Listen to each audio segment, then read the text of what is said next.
Welcome to the Juantastic Show. I'm your host, Juan Kilala, and today we're going to dive in and get to know the CEO of Autonomy, Mr. Grama. How are you doing, Mr. Grama? I'm good, thank you. Thank you for having me. I'm happy to have you here. So, just to get right into it, what made you want to get into the business of autonomy? Like, how was your origin, your upbringing?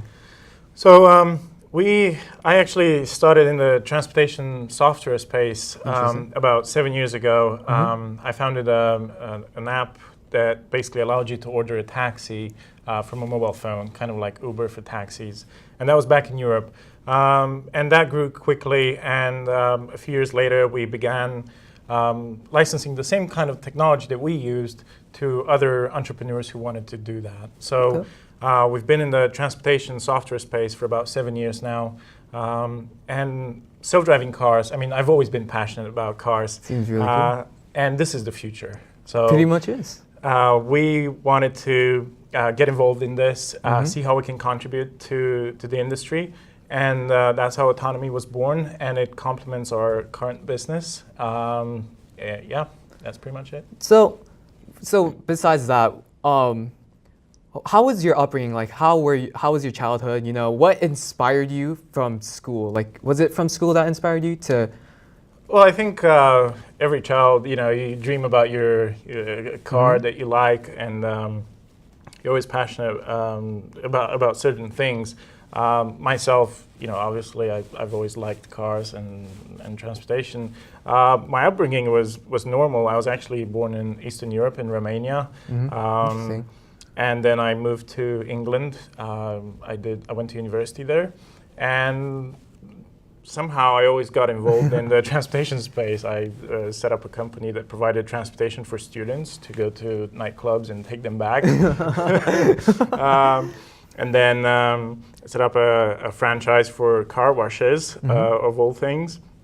And then I got into the software side, which has always also been a passion of mine. And I used to code when I was younger, so that led to starting the taxi dispatching business. Did your parents have any job that had to do with transportation? Like, what did your parents do for a living?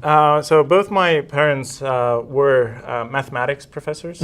My mother actually taught software development or computer science. I want to be that. But my dad actually gave that up a few years back, and he set up his own company. So I kind of learned from him how to be an entrepreneur and how to, you know, establish a business and how to grow it. But no, none of them were involved in transportation. No. Okay, so you said that your parents kind of helped you with entrepreneurship, and so what is autonomy specifically, or generally?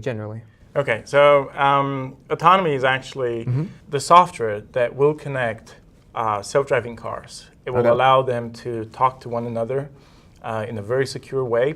It will allow us to develop tools on our smartphones to interact with these cars, to request a car, to you know, send it to pick up groceries for us, or dry cleaning, or we can send it to park itself somewhere where it's a lot cheaper than wherever your office is, let's say. And we also have in mind that these cars are going to not only exchange data between themselves and with your smartphone, but also with the city. So we're talking about traffic lights, we're talking about parking spaces, we're talking about charging stations, you know, accident reporting as well. Wow. So all the communication that happens between self-driving cars and the environment or any other third party, we hope to allow that communication to happen in a very secure way, in a free way, and in a decentralized way as well. So when was Autonomy founded? Where and when was it? So our business has been founded in Los Angeles in 2015. Wow, that's when we opened that's when we opened the US branch. Right. We still have a development office in Romania. And Autonomy is basically a project that we've been working on for about a year and a half now. Right. So we've worked a lot on the technology side. We recently acquired 2 level 4 autonomous vehicles on which we're doing a lot of our research and development. And they serve as proof of concept or demos for the industry or for anyone who wants to learn more about us and what we do. But yeah, the business was founded 3 years ago, and it was only in the last year and a half that we started working on autonomy. So, when the technology that you're developing, what is it? Generally, not to get into the nitty gritty, because I don't think I would understand that. So, okay. So what technology are you guys developing? So we're using blockchain mainly for for making sure that any information that goes to these self-driving cars is authenticated and it's encrypted. So the blockchain part of it is mainly for the security of the communication with these cars and the interaction with them. So basically, we're trying to prevent, a hacker, let's say, 5 years from now, getting control of 1,000 autonomous vehicles on the roads and doing whatever he wants with them. We definitely don't want that to happen, and I think no one wants that to happen. Right. And we need to start working right now with the industry, with the car manufacturers and all the other third parties to establish the protocol for communication. But blockchain is a main component of our technology. Other than that, we plan to open an Autonomy App Store where any developer can, let's say, develop an app for iPhones or Androids, and they don't have to know anything about about a self-driving car. They can just build the app and just connect it to Autonomy, and they can interact or offer their services for Autonomy, kind of like the Apple App Store in a way. So how does that compare to other self-driving companies, if there are any? Most self-driving car companies or most car manufacturers and pretty much everyone in this space is working on the software inside the car. So everyone's focused on the safety of the decisions, if you want, that the software makes. So detecting pedestrians, reading traffic signs, turning left, right, braking in case there's an obstacle, keeping the lanes when it drives on the road. Everyone's focused on that part. Yeah. We're not in that race specifically, even though we have developed part of that software as well, and it works well. What we're trying to offer is, look, all these cars are going to hit the roads fairly soon. Like how fairly soon? Like, well, what year are we talking about here? Right now, in the United States, there's 800 self-driving vehicles. Already? Well, wow. You still have a safety driver in there in case something goes wrong. But yeah, right now, a study came out 2 days ago. There's 800 self-driving vehicles on the roads being tested. So they're not in public use yet. I know Waymo, which is a company owned by Google, they have a few hundred vehicles actually that are doing some self-driving trips in Arizona specifically.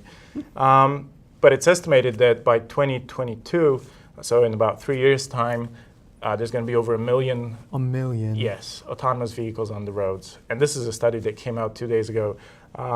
So you think about, all the car manufacturers, they're launching these vehicles and, they might work perfectly, but they're not exchanging data. They're intelligent cars, but they're not very communicative. Right. They're not, Yeah, they're very isolated. Isolated, yeah. Yeah, so whilst the whole industry is focused on that software, and that's a big challenge, and Google has been at this for 10 years now. 10 years? Yeah, they have over 10 million miles driven in self-driving mode on the roads, on public roads. So, everyone's focused on this, but we think at some point these cars are gonna have to exchange information. There's loads of studies why blockchain would be a good choice for that as well, and why security of self-driving car is paramount for everyone. Otherwise, you won't have the confidence to get into one. So all this stuff about self-driving cars, they're able to sense their surroundings, communicate with other cars. Are there any limitations that you guys are facing right now? Yeah, sure. So because everyone's focusing on the decision-making software inside the car. Seems like the most difficult part. It is the most difficult part. they're not very willing to share that technology with anyone else in this space, which is why we kind of had to develop our own and learn from that, which was a good experience because it actually allowed us to see how we can connect our, mobile apps, the smart city infrastructure, and other vehicles, how we can connect them, and we learned that the hard way, I might say. But there are limitations. So there are limitations to what we can do right now and what most companies can do in terms of especially driving on public roads. And there's loads of data out there. There's a few different approaches. In terms of the actual blockchain component, we don't face any limitations with that, other than the fact that we're looking to partner with car manufacturers and do more tests. So we've done a few tests with them. We're doing proof of concepts. We've showcased the technology at a few auto shows, and we're just going to keep going. We don't think we're too early because, as I said, 3 years from now, 1 million cars are going to be on the roads. That's crazy. We better get started now. And we are, quite far along. Specifically, what car manufacturers are you guys working with? So BMW is one of them, and also Renault. We had a lot of conversation with Renault. Not yet testing with them, but fairly soon, we hope. We also have a partnership with NVIDIA. NVIDIA, as you probably know, is very big on autonomous vehicle technology. We use part of their hardware and software in ours for pedestrian detection, obstacle avoidance, stuff like that. I'm actually impressed, or rather surprised, how since self-driving cars seem like they're going to be a thing of the future rather soon, but I'm surprised that they haven't shown anything in the news. Is it because you guys are still halfway? Are you guys almost done with the? For us, you mean? Yeah, for you guys. So we actually worked on this, as I said, close to a year now. It's been a long road with obviously some challenges, but that's how entrepreneurship is, I guess. Yeah, that's true.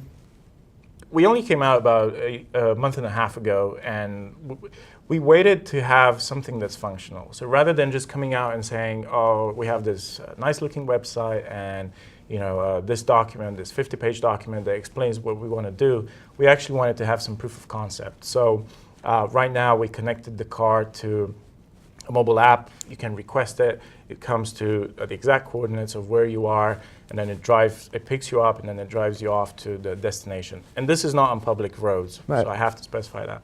But we've proven that we can connect a mobile app through blockchain to the car. We make sure that whoever is requesting that car has the right privilege or the right authentication to control the car at that time.